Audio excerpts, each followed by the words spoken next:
temps pour moi de vous parler du masque capillaire, tout simple entre guillemets, donc ortie et moutarde. Alors ce masque, comme vous voyez, il est fait qu'à base de plantes, donc on ne peut pas l'appliquer comme tel quel sur nos cheveux. Il faut venir l'appliquer avec autre chose. Alors soit vous avez rien sous la main, bon, vous le mélangez avec de l'eau, ok.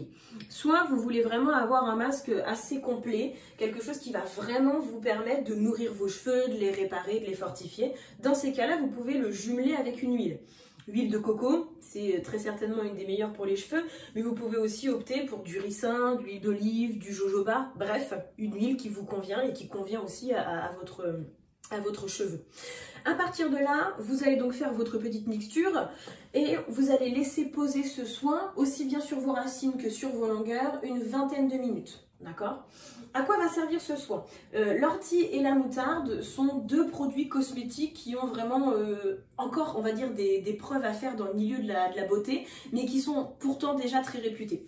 L'ortie, ça va tout simplement vous permettre d'accentuer la pousse de vos cheveux, d'avoir une crinière vraiment de rêve, comme on rêve de l'avoir toute façon Ariana Grande.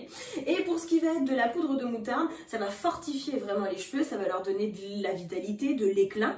Pour les messieurs, eh bien, ça va par exemple éviter la chute des cheveux. Et puis pour les femmes, ça va éviter aussi que nos cheveux tombent ou qu'il y en ait des centaines sur la brosse lorsqu'on se coiffe le matin. Une fois que ces 20 minutes sont écoulées, vous rincez vraiment abondamment. Et un peu comme pour les jambes tout à l'heure, si vous vous sentez d'attaque, vous rincez vos cheveux une fois que le plus gros est parti avec de l'eau froide. Ça permettra de figer les écailles et donc de garder un cheveu éclatant.